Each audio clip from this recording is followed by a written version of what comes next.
O vinho novo é melhor. Robert Tom, capítulo 8 de 1.600 quilômetros. Para que o jejum fosse total, exclusão feito da água.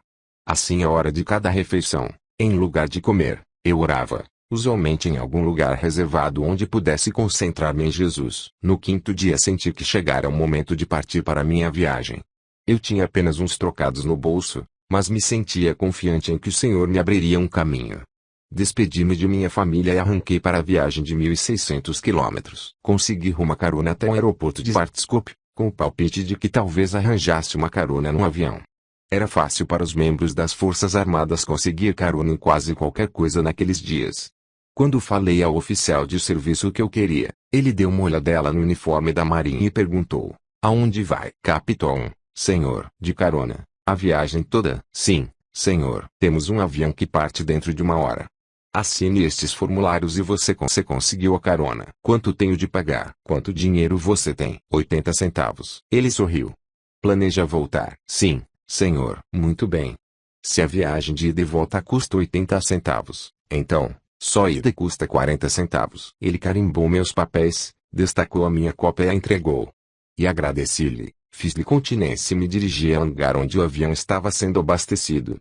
Não demorou muito e o velho avião militar roncava através da pista e lá estava eu no meu caminho. Em vez de dirigir-se diretamente para Capitão, que era rumo sul, o piloto desviou o avião para leste. "Precisamos fazer uma parada na costa", explicou ele.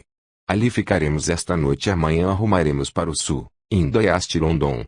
Temos de estar em Capitol no dia seguinte." Assim, naquela tarde, aterrissamos num aeroporto na costa. Com algum tempo livre ao meu dispor, saí à procura de uma boa reunião evangélica em algum lugar para, dela, participar. Afinal encontrei uma pequena sala onde um missionário estava tentando evangelizar alguns hindus. Era doloroso constatar a cegueira espiritual em que eles viviam. Sentado ali, observando o missionário trabalhar com aquelas pessoas, pareceu-me ouvir Deus dizer-me: "Há muitos como estes, que não me conhecem nem o meu poder.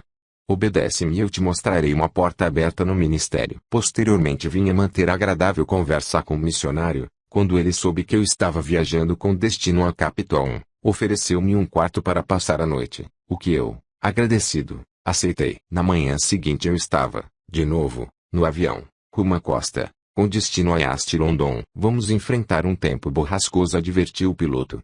"A estação de rádio de East London diz que está chovendo a cântaros por lá, já por 24 horas, e sem nenhum sinal de que vai parar." Mas os dois motores roncaram quase o dia todo e o voo foi perfeito. Um pouco mais tarde, ao fim do dia, entretanto, cerca de meia hora antes de descermos, tivemos de enfrentar trechos agitados pela tempestade. O avião sacolejava através das nuvens como um velho ônibus rodando por uma estrada de chão. Por alguns minutos fomos envolvidos por uma tempestade acompanhada de chuva violenta. 15 ou 20 minutos mais tarde, o piloto chamou o rádio do aeroporto, pedindo instruções para aterrissar, mas nada conseguiu. "Qual é o problema?" perguntei. "O bandido do rádio deve ter pifado", respondeu ele aborrecido. "Teremos de descer às cegas." Olhei pela janela e nada pude ver lá fora. Não existia senão um mundo de chuva e nuvens. Era aquele o 6º dia do meu jejum.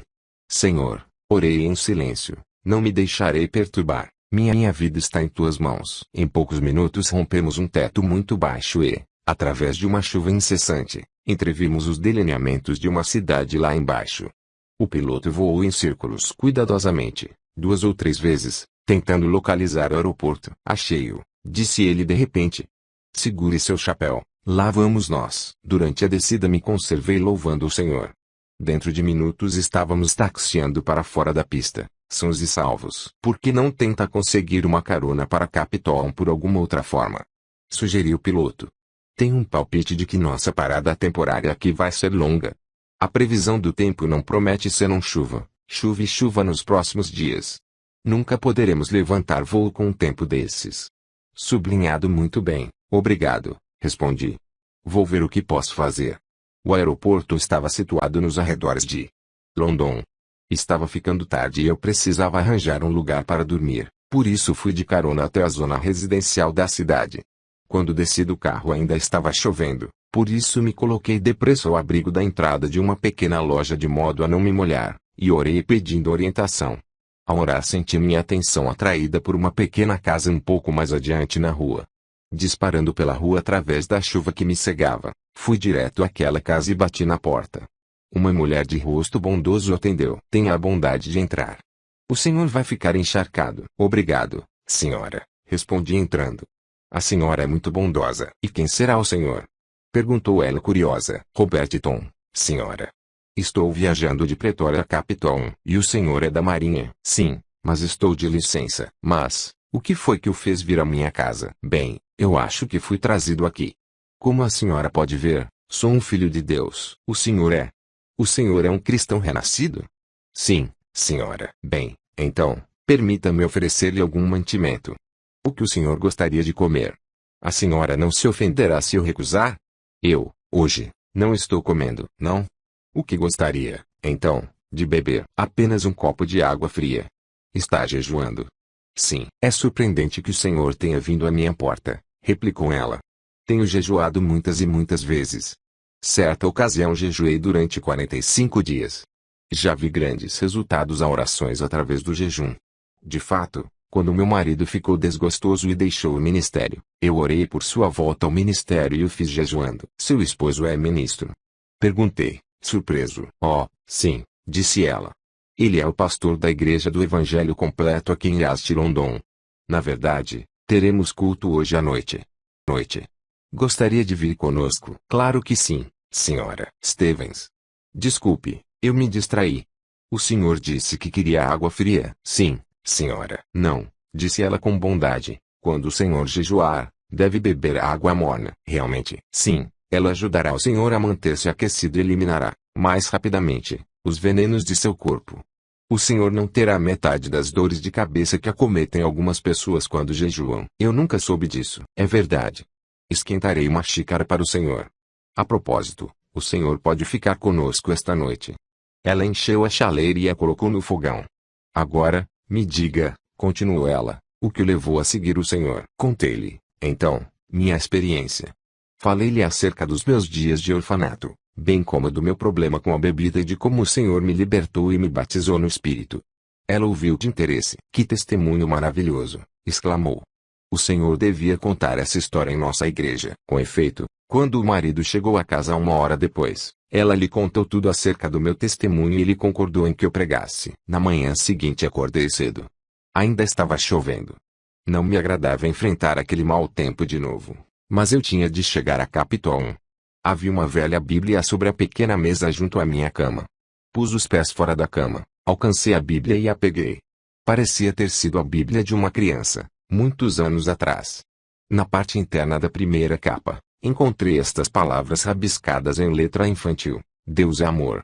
Deus manda a chuva. Quando li aquelas palavras, senti vergonha de mim mesmo. Perdoa-me, Senhor, orei. Como posso ser tão ingrato? Tens me conduzido nesta viagem. Tens me conduzido nesta viagem, tens me encaminhado a amigos, tens me dado abrigo e me tens protegido. E até mesmo a chuva é uma dádiva do teu amor. Prossegue hoje em teu caminho, pareceu-me ouvir o Senhor dizer. Ao seguires, ouvirás atrás de ti uma voz dizendo, este é o caminho, anda por ele. Vesti-me, desci as escadas para agradecer aos Stevens sua bondade e lá me fui enfrentar a violenta chuva. Um pouco abaixo, na rua, encontrei um abrigo onde me acolhi até conseguir uma carona. Até que enfim parou um carro. Para onde? Gritou o motorista, abaixando um pouquinho o vidro. Capitão, não vou tão longe, replicou ele. Será que Port Elizabeth ajuda? Cerca de 160 quilômetros descendo a costa. Com certeza, exclamei. Então, entre. Olhei para dentro do carro e, vencidos cerca de 100 metros, finalmente deixamos a chuva para trás. Naquela tarde achei-me na casa de outro ministro. Este, em outros tempos, havia sido comandante na Marinha e se mostrou grandemente interessado em minha história. Quando lhe contei como Deus tinha operado em minha vida, ele disse, por que você não conta essa história em minha igreja, esta noite? E assim, numa sequência, pela segunda noite, Deus me proporcionava a oportunidade para pregar o Evangelho. Naquela noite o pastor me deu uma cama e $1,40 da coleta. Na manhã seguinte estava eu na estrada outra vez. O tempo estava bom, por isso andei um pouco, numa curta distância, até um lugar chamado Hotel Green Acres. Havia um bar ali e me ocorreu a ideia de nele entrar e ver se podia testificar a alguém. Ao entrar, constatei que, naquele momento, estavam abrindo o bar. Na verdade estava coberto de garrafas de cerveja da noite. Coberto de garrafas de cerveja da noite anterior. Algumas cheias, outras pela metade. Em que posso servi-lo, companheiro? Perguntou o garçom. Qual a distância para Capitão? Sublinhado, perguntei por minha vez. Cerca de 800 quilômetros. Você está viajando de carona? Sim. Parece que tem um bocado de viagem pela frente ainda. Não há dúvida. Que tal um drink para a estrada? Não, obrigado, respondi. Deixei de beber. Já bebi o bastante. Ninguém jamais bebe o bastante, camarada. Eu já. Saiba que, alguns anos atrás, eu secaria cada garrafa neste lugar. Você faria isso? O que aconteceu a você? Eu me converti. Convertido. Fungou ele. Que negócio é esse? Então lhe contei. A história toda. Falei. Depois de haver lançado toda a semente do evangelho naquela mente, tudo que eu pudesse pensar, algo fora do comum aconteceu. Tive uma visão. Era tão real que parecia fantástica. Era como em abertos. Eu via um Pontiac verde vindo para o Hotel Green Acres. Via-me a mim mesmo, de pé à margem da estrada, pedindo carona. A seguir, vinha o Pontiac verde, parava e me levava para Capitão. Então, de súbito, como aparecera, a visão se desvaneceu. Aquilo me impressionou. Entendi que Deus estava querendo dizer-me para tomar o meu caminho. Por isso falei ao garçom. Bem, acho melhor ir andando. Um Pontiac verde vem vindo para apanhar-me e levar-me a Capitão. Oh, você combinou com alguém para apanhá-lo? Não. Deus acaba de dizer-me que um Pontiac verde vem vindo. Você deve estar brincando. Não, não estou brincando. Então você está louco? Não. É melhor eu ir indo. O Pontiac está chegando. Está mesmo? Disse ele, olhando-me com ar de quem duvida. Está sim, gritei, saltando para a calçada, em busca do portão. Saltando para a calçada, em busca do portão. Eram cerca de 100 metros a percorrer até a estrada. No instante que ultrapassei o portão, um Pontiac verde parou. Aonde vai? Perguntou o motorista. Capitão, desculpe, mas eu vou só até o Mansdorp, mas entre. Eu levo até lá. O Mansdorp ficava apenas a 100 quilômetros de distância. Tomei lugar no assento traseiro, um tanto confuso por causa da visão, mas querendo descobrir por que o motorista estava me levando numa distância de apenas 100 quilômetros. De acordo com a visão, aquele Pontiac devia me levar a viagem toda até Capitão. Um homem distinto estava sentado, no banco traseiro, ao meu lado. Logo que entrei ele olhou para mim e falou, eu o conheço. Não, o senhor não me conhece. Conheço, sim. Você tem um irmão chamado Haroldo, não tem? Sim, Tralha. Ele é artista. Como vai sua irmã, Ethel, e seu irmão Cecil, e sua irmã, Rene? Estão todos bem. Como o senhor os conhece? Ora, eu nasci em Old Thorne, frequentei escola com a família Tom. Você, qual é dos irmãos? Eu sou o caçula Robert. Ele riu e riu. Não é formidável? Exclamou ele. E, agora, eis você na marinha. Aonde você disse que vai? Capitão. Muito bem, então, a Capitão iremos. Mas é uma longa distância fora do seu rumo. Ora, é o mínimo que podemos fazer por um velho amigo. Assim, naquela noite eu estava em Capitão. Não levei muito tempo para chegar à casa de Ken Sawyer. Ele e a esposa, Peggy, ficaram contentes em ver-me. Expliquei-lhes como Deus vinha agindo comigo acerca de um ministério e de como me senti induzido a vir à casa deles para alguns dias de oração e jejum. Irmão Tommy, disse Ken com calor, a casa é sua. Você pode orar quanto tempo quiser. Será possível.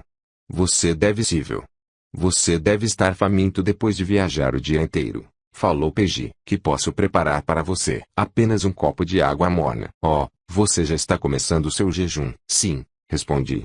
É importante. Não lhes contei que já estava no 8º dia do jejum. Os dias de oração que se seguiram foram muito preciosos para mim.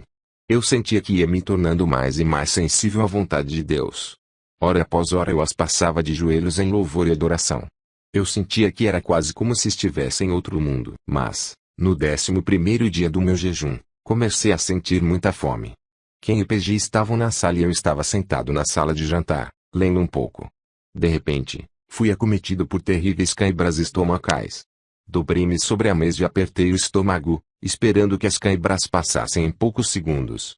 Mas, tão depressa uma cãibra ia para a sopa, mas eu tinha certeza de que Deus me ordenara que jejuasse por 2 semanas, e não queria desobedecer. Oh, Deus, tu tens de alimentar-me. Orei entre dentes. Tu tens de alimentar-me agora. Logo depois que fiz essa oração, meus olhos espirituais se abriram e vi um anjo alto de pé diante de mim segurando uma grande cornucópia cheia de fruto. A princípio pensei estar sendo vítima de uma alucinação. Fechei os olhos, inclinei-me contra o espaldar da cadeira e tentei relaxar. Mas, quando abri os olhos, o anjo estava ali. Talvez fosse uma visão. Estou mais inclinado a pensar desse modo, considerando a natureza do que ocorreu entre aquele anjo e mim. Não trocamos uma única palavra, mas, instintivamente, eu soube que o fruto que enchia a cornucópia era para mim, e que tudo o que eu tinha de fazer era abrir a boca e seria alimentado. Então, atirei a cabeça para trás e abri bem a boca. Imediatamente o anjo se colocou ao meu lado e começou a deixar cair o fruto da cornucópia na minha boca. Ele sacudia mais, e mais fruto caía, mas não havia necessidade de mastigar. Eu sentia este fruto derreter-se na boca e descer pela garganta. Era doce e suculento. Quando o anjo havia deixado cair o fruto todo da cornucópia, virou-se, deu 2 ou 3 passos na direção da cozinha e subitamente desapareceu. Por alguns instantes fiquei ali sentado num êxtase. Então começou a manifestar-se em mim o quão bem eu realmente me sentia. As câimbras desapareceram. Sentia-me como se houvesse tomado uma farta refeição. Uma sensação tão tremenda de bem-estar me envolveu que comecei a rir no espírito.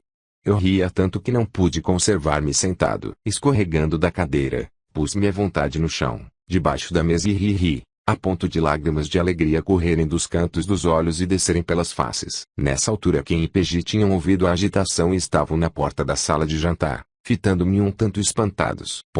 O irmão Tommy está sendo realmente abençoado, falou Ken. Misericórdia, replicou Peggy. É contagioso. Assim espero, Ken respondeu. Ainda rindo engatinhei, saindo de debaixo da mesa, e me dirigi à cozinha, cambaleando como se estivesse embriagado. Eu estava ébrio do espírito. Louvado seja o Senhor, Tommy, Ken gritou. Nessa ocasião outra onda de glória me atingiu. Sentei-me à mesa da cozinha e ri tanto que mal podia respirar. De novo, incapaz de manter-me na cadeira, escorreguei para o chão, rindo e orando em línguas. Quando, finalmente, me acalmei, algum tempo depois, naquela tarde, já não sentia mais dor nem fraqueza. Sabia que podia, àquela altura, encerrar meu jejum. Quando o 14º dia chegou, eu já sabia por que Deus me ordenara que viesse a Capitol 1. O poder do Espírito de Deus estava sobre mim numa nova forma.